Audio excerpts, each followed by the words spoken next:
গোসাই পাগল দলপতি সকল শুভবুদ্ধি সম্পন্ন মানুষ এই গ্রামের সমস্ত স্তরের মানুষ এই পারিবারিক অনুষ্ঠানে যে সর্বজন মিলিতভাবে যে প্রচেষ্টা, সেই প্রচেষ্টার সফল দানকারী সকল ব্যক্তিকে আমার সভক্তি প্রণাম। সবাইকে যথাযোগ্য শ্রদ্ধা জ্ঞাপন করে আমি আমার আলোচনা শুরু করছি। প্রথমে বলা হয়েছে শাস্ত্রীয় বিধানে কি আছে, এই ধরনের কাজ করবে।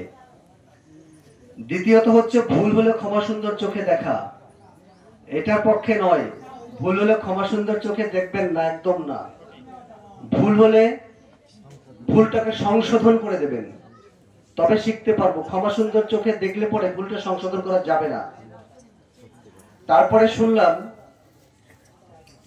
যে এই বাড়িতে যারা প্রয়াত হয়েছেন তারা প্রত্যেকেই হরিভক্ত, হরিগুরুচাঁদ ঠাকুরের আদর্শ মতে চলছিল।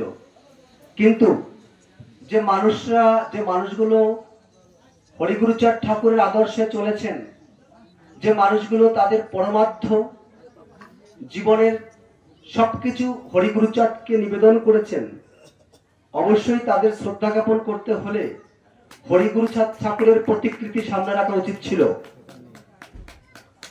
এটাকে আমার মনে হচ্ছে যে এটা বোধহয় আমরা যাদের স্মরণ সভা করছি তাদের প্রতি কি যথাযোগ্য সম্মান প্রদর্শন করছি কিনা আমি জানি না। যদি ভুল হয়ে থাকে আমি তাদের জন্য ক্ষমা চেয়ে দেব। আর তারপর বলেছেন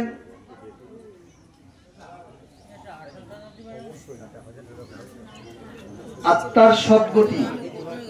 আসলে যেহেতু বলা হচ্ছে শাস্ত্রীয় বিধানে কি আছে, আমি একজন সায়েন্সের ছাত্র, বিজ্ঞান শাখার ছাত্র, তাই আত্মার সদ্গতিতে বিশ্বাস সবার থাকলেও according to medical science, according to World Health Organization এটাকে স্বীকার করে না। আমরা স্বীকার করব, কথা বললে আমি মাইক রেখে দেবো। আমি মনে করব তার যে স্মৃতিচারণ এখানে করেছেন সঞ্চালক মহাশয়ের নেতৃত্বে অত্যন্ত উত্তম প্রস্তাব, আমি সমর্থন করি, কুর্নিশ জানাই। এটাই হওয়া উচিত। মৃত ব্যক্তির বা প্রয়াত ব্যক্তির তার স্মরণ সভা হবে, তার স্মৃতিচারণ হবে, এটাই হচ্ছে সর্বোৎকৃষ্ট পন্থা। আর এটা আমরা বাইরের মানুষ এসে কিছু কথা জানতে পারলাম, এটা আমি পুলকিত চিত্তে গ্রহণ করলাম। তারপরে যেটা জানলাম যে নিত্যগোপাল বাবু তার ঐকান্তিক প্রচেষ্টা সকল মানুষকে এক জায়গায় এসে একটা দর্শন তাকে দেখা, সত্যি এটা একটা অভিনব প্রথা। এজন্য আমি তাকে কুর্নিশ জানাই। এবার মূল শাস্ত্রীয় প্রসঙ্গে যাই। শাস্ত্রে কি আছে? শাস্ত্রে আছে, যেহেতু শাস্ত্রের কথা জিজ্ঞাসা করা হয়েছে, সেক্ষেত্রে আমার কথা শুনে আমি জানি এখানে দুটো ভাগে বিভক্ত হবেন। কিন্তু যদি কেউ রেগে যান আমাকে ডেকে জিজ্ঞাসা করবেন, কারণ আমাকে নির্দিষ্ট ভাবে কোনো বলা হয়নি যে আপনি এটার উপরে আলোচনা করুন। যেহেতু শাস্ত্রে আছে তাই শাস্ত্রটাই বলতে হচ্ছে। কি আছে? কেউ মারা গেলে কি করবে? মারা গেলে তার বাপের শ্রাদ্ধ করে। আর এই যারা প্রয়াত হয়েছেন তারা যেহেতু হরিগুরুচাঁদ ঠাকুরের ভক্ত, তারা আবার এই শ্রাদ্ধে বিশ্বাসী না, তারা শ্রদ্ধা জ্ঞাপনে বিশ্বাসী। তারা বাবা মা মারা গেলে শ্রদ্ধা জ্ঞাপন করে। আর যারা ব্রাহ্মণ্যবাদের পক্ষে থাকে তারা তার বাপের শ্রাদ্ধ করে, পিণ্ডি চটকায়, বৈতরণী পার করে। আমি সংক্ষেপে সেগুলো দিচ্ছি। এবার ওই যখন শ্রাদ্ধ করে তখন ওই হাত জোড় করে ওই ব্রাহ্মণ যে মন্ত্র বলে সেটা তার উচ্চারণ করতে হয়। কি বলে? পাপ হম, পাপ কর্মাহম, পাপ আত্মা, পাপ সম্ভবা, ত্রাহিমাম কৃপা দেবা বাৎসল্যা। তার মানেটা কি হচ্ছে? এখন আমি ধরুন লেখাপড়া জানি না, আমি আমার মতো করে এই মন্ত্রগুলো বলে যাচ্ছি। পিছনের মানুষ একটু কথা কম বলবেন, কারণ আমি তো এগুলো মুখস্থ করে আসিনি, স্মৃতি থেকে বলতে হয়। আপনার কথা যখনই আমার কানে আসবে তখন অত ভালো ছাত্র তো নই যে বলতেই পারবো, একটু গুলিয়ে যাবো আর কি। এবার পাপ হম মানে আমার দ্বারা পাপ হম, সব কিছু পাপ। পাপ আত্মা মানে আমার আত্মা পাপী। পাপ সম্ভব মানে আমি যা করব মানে আমার দ্বারা সব পাপই হবে, ভালো কিছু হবে না, পাপই হবে। পাপ সম্ভব সব পাপই হবে, ভালো কিছু থাকবে না। কৃপা দেবা বাৎসল্য, দয়া করে। এবার হচ্ছে পাপ সম্ভব, পাপ হম পাপ কর্ম হম, আমার কর্মটা পাপী মানে আমার কর্ম পাপী, আমার সম্ভব পাপী, আমার ফল পাপী, সব পাপী।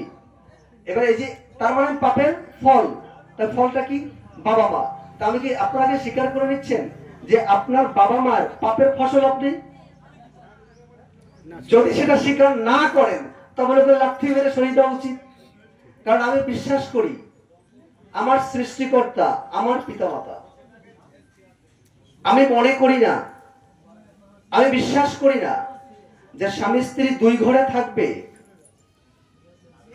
কারো আশীর্বাদ একটা সন্তান হবে, এই বিশ্বাস আমার মধ্যে নাই। হরিগুরুচাঁদের দর্শন এটা আমাকে শেখায়নি। তার মানে আমি বাস্তবকে বিশ্বাস করতে শিখেছি। তা বাবা মার সন্তান আমি, সেটা আমার সাধনা, আমার বাবা মায়ের স্বপ্নের ফসল। আমি তাদের পাপের ফসল নই, পাপের ফসল নই। এবার আসুন দেখবেন এই বাবা মা মারা গেলে পরে যে বিধানটা দেওয়া হয় সেটাকে বলা হয় পুরোহিত দর্পণ। এই পুরোহিত দর্পণের তর্জমা করতে গিয়ে আমরা যেগুলো পাই, 1904 সালে সুরেন্দ্র মোহন ভট্টাচার্য তার কাকা হয়, ওনার কাকা, তো কাকা ঠাকুরদাদা আর কি, বুদ্ধ সুরেন্দ্র মোহন ভট্টাচার্য তিনি লিখেছেন, কি লিখেছেন? এই বইটা আমি মূর্খদের জন্য লিপিবদ্ধ করলাম, যারা চাকরি, ব্যবসা, কোন বিদ্যান কর্মে কিছু করে খেতে পারবে না, সেই মূর্খদের জন্য এই বইটা আমি লিখলাম। বিশ্বাস করুন এই লাইনটা যেদিন পড়লাম, একদম পুরোহিত দর্পণে প্রথমেই পাবেন, যেদিন পড়লাম তো আমি তো জানি রতনে রতন চেনে। নিত্যবাবু একজন অফিসের মানুষ ছিলেন, তার বুকে প্রেম জেগেছে, গ্রামের মানুষে একত্রিত করব, তাই তিনি তার শুভ চিন্তা দিয়ে করছেন। রতনে রতন চেনে, তিনি দেখেন ভালো মানুষগুলোকে পেয়ে গেছেন। এখন পুরোহিত দর্পণের লেখক যখন লিখলেন যে মূর্খদের জন্য লিখলাম, মানে বলদের জন্য লিখেছি। তো যে বইটা বলদের জন্য লিখেছে, মূর্খদের জন্য লিখেছে, সেই বইটা যদি আমি মানি তা আমি কি বলদ হয়ে গেলাম না? তোটা মানতে পারি কি? যেহেতু শাস্ত্রীয় বিধানে কি আছে তাই বলতে বলেছে, কিন্তু তার মানে ওটা আমার মানা যাবে না। এখন আমরা কোনটা মানবো? অধিক দিয়ে দাও, এটা আছে এখানে। এবার বাবা মা মারা গেলে কয়বার যে স্বর্গে পাঠায়, স্বর্গ যে কি জিনিস, আমরা ভারত সরকার চাঁদের লোক পাঠাচ্ছে কিন্তু এখনো স্বর্গের লোক পাঠাতে পারেনি। স্বর্গে পাঠাতে হলে ওই গোত্রের কয়েকজনের পারমিশন লাগবে, কারণ ওই জায়গাটা পুরো তারা কিনে নিয়েছে। হরিগুরুচাঁদ ঠাকুর সেখানে এসে আঘাত করলেন যে আমার সমাজের মানুষ যদি শিক্ষিত হতে পারে তবে এই বুজরুকি পাড়া ভাঙবে। কি করলেন? বাবা মা মারা গেলে আমরা কি করি? প্রথমে মাথার চুলটাকে ফেলি না, প্রথমে আমরা কি করি? গলায় একটা দড়ি পরি। ওই তো ধরা মানে দড়ি তো বলে, হ্যাঁ। তো কানে মেয়েরা কানেরটা পরে, কান নাক ফুল পরে, সোনার তো কেউ বলে না সোনা পরেছি, বলে নাক ফুল পরেছি। তো এরকম ধরা দড়ি পরে। এবার আমার একটা ভিডিও আপনারা দেখেছিলেন যে যখন আমার মা মারা যায়, আমি আমার মাকে মাটিতেও পোড়াইনি, কবরও দেইনি। আমার মার চোখ দুটো এইমস মানে দুজন অন্ধ মানুষের চোখে বসানো হয়েছে, আর তার দেহটা এইমস মেডিকেল কলেজ আমাদের কল্যাণীতে আমি ডোনেট করেছি মার দেহটা। এখন যখন ডোনেট করে এলাম তখন বাবা আমার গলায় দড়ি পরানোর জন্য লোক রেডি।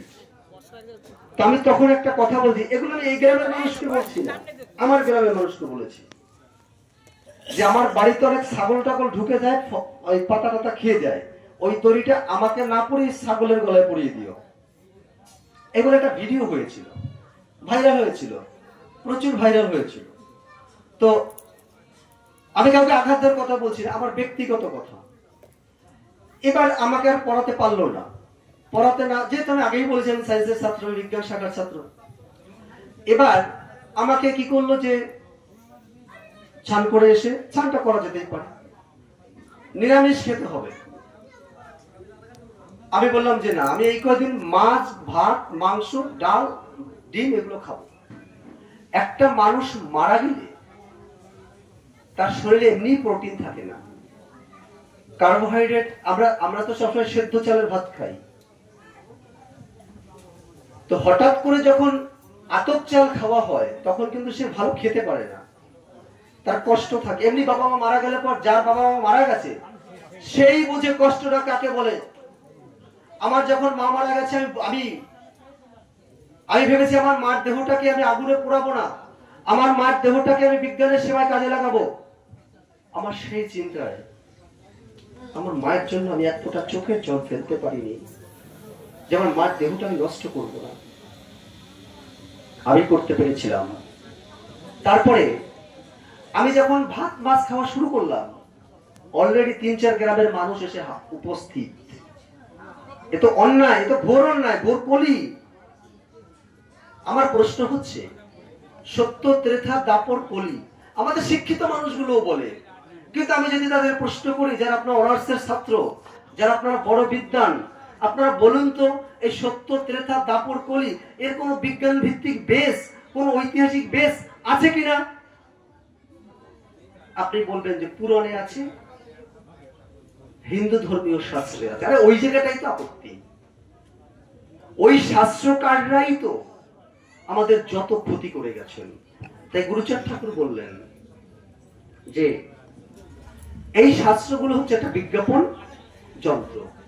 এটা বিজ্ঞাপন যন্ত্র ছাড়া আর কিচ্ছু নয়। তুমি বলবা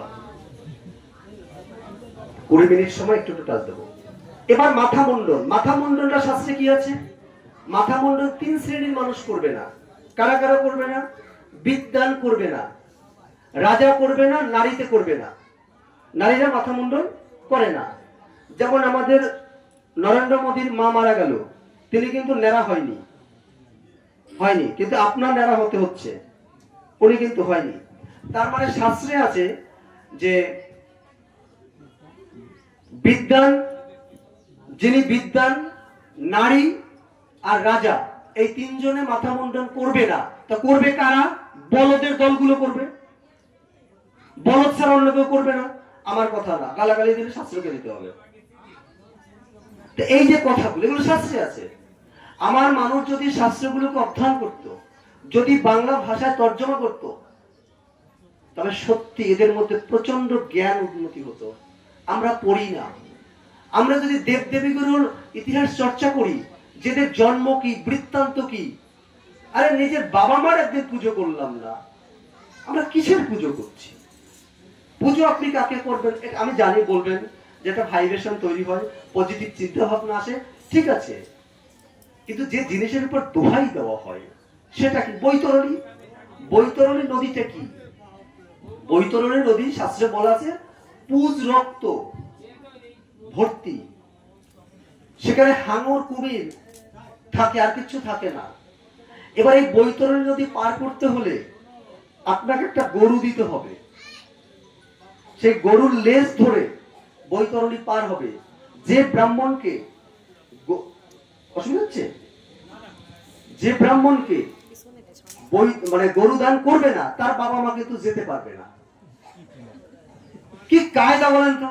তা আমার প্রশ্ন হচ্ছে, লেজটা ধরে যাবে কি? সে গরু, মানে গরু যাবে, তা সেখানে হাঙর কুমির থাকে, সে গরুটাকে খাবে না, তা যাবে কি করে? আবার দেখুন, এই যে আবার যদি ওই যে অস্থি বিসর্জন, ওটা যদি গঙ্গায় নিক্ষেপ করা হয়, তবে ওই অস্থি বা যে হাড়গুলো যাবে, কয়েক হাজার বছর তারা স্বর্গে বাস করবে। মানে এখানে নখানা প্রসেস আছে স্বর্গে বাঁচানোর। যেহেতু 20 মিনিট সময়, ঘন্টা দেড়েক সময় হলে এগুলো বিস্তারিত বলা যায়। আবার 20 মিনিট সময় তো, এবার যারা পরবর্তীতে বক্তা আসবেন তারা একটু একটু টাচ করবেন, প্রায় সময় হয়েও আসছে। তো এবার এই হচ্ছে বৈতরণীর কথা। ও আরেকটা আছে মাথা মুন্ডন, আরো আরো এক জায়গায় লেখা আছে গরুর পুরাণটা যদি দেখেন, মানে এই গোসাই মা মারা গেছে, এখন এই গোসাই মাথা মুন্ডন করবে এই জন্য যদি এর মা তার বাপের সঙ্গে সহবাস করে।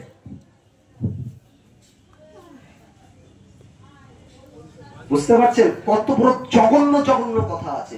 এই নিষ্পেষিত নির্যাতিত নিপীড়িত মানুষের জন্য একমাত্র কাজ করে গেছেন হরিগুরুচাঁদ ঠাকুর, আর কোনো বান্ধব আসেনি, কোনো বান্ধব আসেনি। আরে প্রেমটা তার সাথে করো যে তোমার সাথে প্রেম করতে চায়, ভালো তাকে বাসো যে তোমাকে ভালোবেসেছে।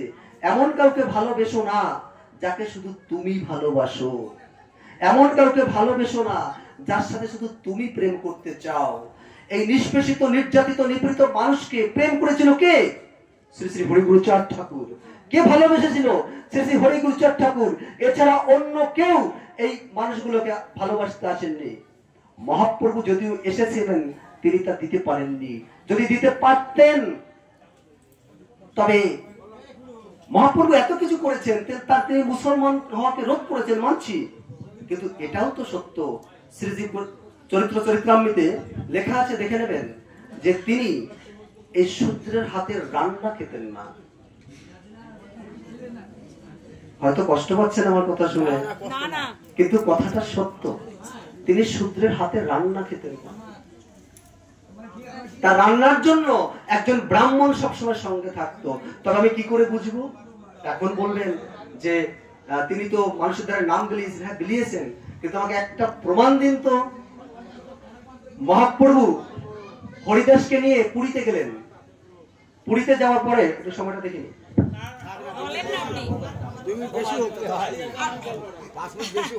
পুরীতে গেলেন।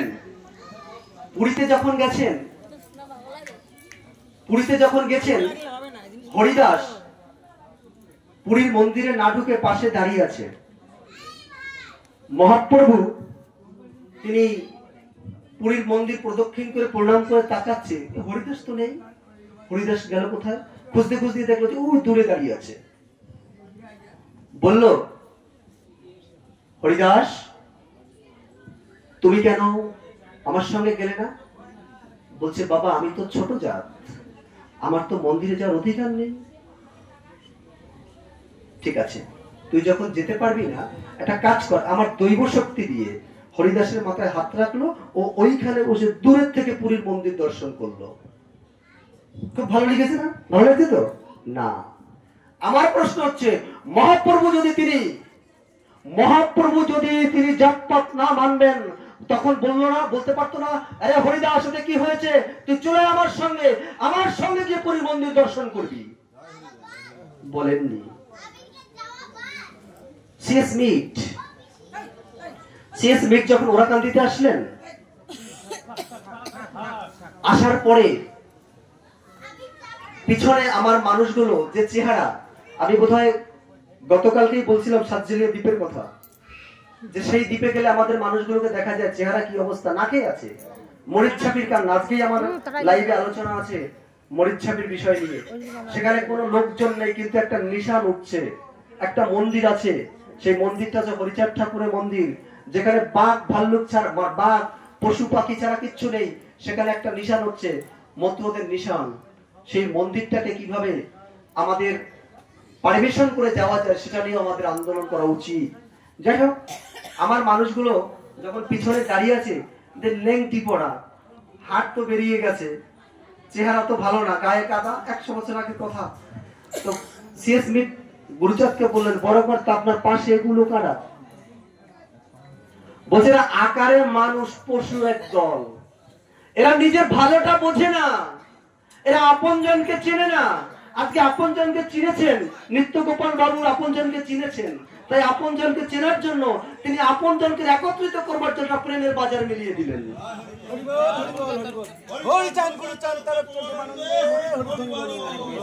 এরা হচ্ছে মানুষ। আমার গুরুচাঁদ ঠাকুর একজন শিক্ষিত মানুষ, একজন অফিসার লেভেলে চাকরি করতেন, তার বুকের কষ্ট, আজ দেশ ভাগ। আপনি একটা কথা বলেছেন, এপার বঙ্গ ওপার বঙ্গ, কেহ পাই না কারো সঙ্গ, যে করলো এই বঙ্গ ভঙ্গ, সে যে কঠিন পাষাণ। ৮০ বছরের দাদু কান্দে তার বন্ধুর জন্য, একবার যদি দেখতে পেতাম জীবন হতো ধন্য। এসেছি আমি ভাইকে রেখে, চোখের জল মুছতে মুছতে, জানি না খবর হারিয়ে গেছে বুঝি অজানা সাগর সৈকতে। একসাথে যারা কাবাডি খেলেছেন, হাডুডু খেলেছেন, আজ তাদের বুকের উপর থেকে কাটা তার। এপাড়ায় হিন্দু, ওপাড়ায় মুসলিম। আমার ভীষণ জানতে ইচ্ছে করে মানুষ কোন পাড়ায়। আর সেই মানুষের সন্ধানে আরেক মানুষ ছুটে এসেছেন আপনার জ্ঞাতির মধ্যে মিলন বাসর করবার জন্য। এটাও তো কম পাওনা নয়। কিন্তু যেহেতু আলোচনা দিয়েছে শাস্ত্রীয় বিধানে প্রয়াতদের জন্য কি করতে হবে, তাই আমার একটু অবাঞ্ছিত কথা বলতে হয়েছে, হয়তো আপনারা কষ্ট নেবেন না। জানেন, আমাদের মায়েদেরকে কোন ধর্মগ্রন্থে একমাত্র হরিচাঁদ আর গুরুচাঁদের দর্শন ছাড়া কোন ধর্মগ্রন্থে জায়গা দেওয়া নেই। আপনাদেরকে কোথাও কোথাও মাংহি পার্থ ব্যাপাশ্রিত পাপ জনয়, পাপজনী সম্ভূত সন্তান বলা হয়েছে। পাপজনীভূত সন্তান মানে গোদা বাংলায় বলবো বেশ্যার সন্তান। এখন আমি যদি বলি যে এইসব কথাগুলো আমাদেরকে ছোট করা হয়েছে, আমি যদি তাদের উপরে যাই আরো মর্মান্তিক। আমি যদি টাচ দিয়ে যাচ্ছি ব্রহ্মার স্ত্রীকে আর ব্রহ্মার মেয়েকে আর ব্রহ্মার সন্তানকে, এদের জীবনীটা একটু খুঁজুন। এত অবান্তর শব্দ আমার কাছে আছে, আমার কাছে কপিগুলো আছে এখানে, আমি এটা মাইকে বলতে পারছি না। এত চরম থেকে চরম নোংরা কথা লেখা রয়েছে। তাই তো গুরুচাঁদ ঠাকুর বলেছিল ওগুলো বিজ্ঞাপন যন্ত্র, ওগুলো মানতে হবে না। তারক গোসাই লিখে উঠলেন, কাজ কি আমার মন্ত্র বীজে, যত ছিল বৈদিক ক্রিয়া সব ক্রিয়া হলো অক্রিয়া। আবার মতুয়াদেরকেও ছাড়েননি, মতুয়াদেরও ছাড়েননি। তিনি বলেছেন, অশ্বিনী গোসাইয়ের মুখ থেকে বলেছেন, কেন মিছামিছি ভাব দেখাও, চুল ঝাঁকাও, কেন এটা দিয়েছেন? কাউকে ছাড়েননি। তাই সত্য পথ যদি অবলম্বন করতে হয়, পিতা মাতার শ্রাদ্ধ করার দরকার নেই বাবা। স্মরণ সভা হোক, স্মৃতিচারণ হোক, শ্রদ্ধা জ্ঞাপন হোক, শ্রাদ্ধ করবেন না। শ্রাদ্ধ আমাদের জন্য নয়। আজকে আপনাকে কেন গলায় দড়ি পড়ায়? ওই কটা দিন তারা সন্ন্যাস জীবনে বেছে নেয়। সন্ন্যাস হলে পরে না আপনার হাতে ব্রাহ্মণ দান নেবে না। তাই আপনাকে সাত্বিক আহার করায়, যে মাছ মাংস খাওয়া যাবে না, নিরামিষ খাবে আর পবিত্র থাকবে, আর ওই কদিন কোনো কিছু করবে না। তবে তুমি ওই কদিন সন্ন্যাস জীবন নিয়েছো, এখন তুমি আমার সমমানের হয়েছো, এবার টাকা পয়সা দাও, পকেটে নিয়ে বাড়ি যাই।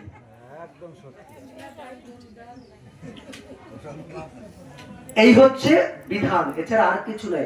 আচ্ছা আচ্ছা, আপনারা আরেকটা জিনিস দেখুন তো, বাড়িতে বাচ্চা হলে পরে সেই ঘরে ধোয়া দেয় কেন? আর আমার মানুষগুলো তো বলো, আমার জাতির মানুষ তো রাম বলো বোঝে না। এখনো অনুষ্ঠানে গিয়ে বাতাসা ছিটায়, বাতাসা ছিটায়।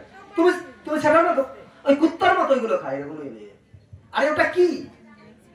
ওটা হচ্ছে আগেকার দিনে জমিদাররা, ওই ব্রাহ্মণরা যখন কোনো পুজো করতো, অনুষ্ঠান করতো, তখন আমার মানুষগুলোকে তো ডাকতো না, দূর থেকে বলতো এই পুজো হচ্ছে যাস।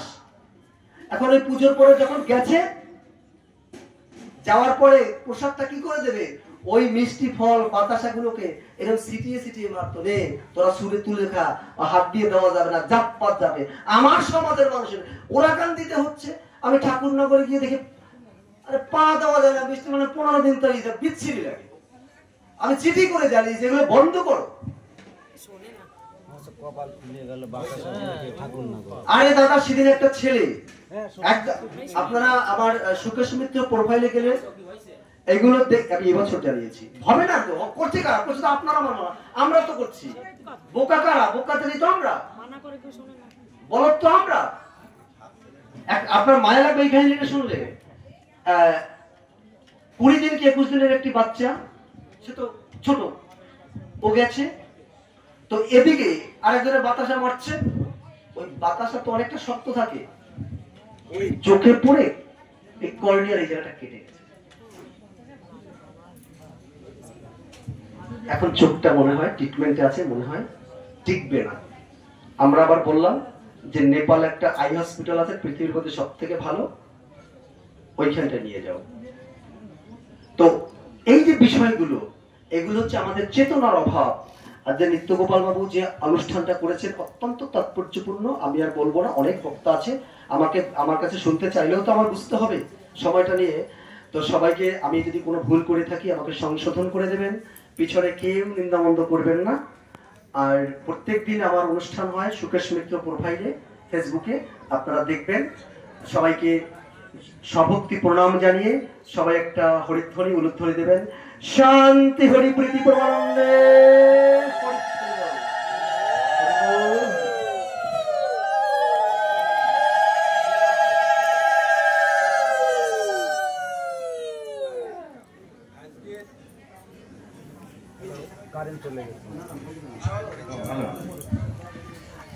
আজকে যে মূল থিমটা আমার এই জয় বাবু প্রকাশ করলেন, আমি হয়তো প্রকাশ করলে কেউ কেউ মনে ব্যথা পেতেন,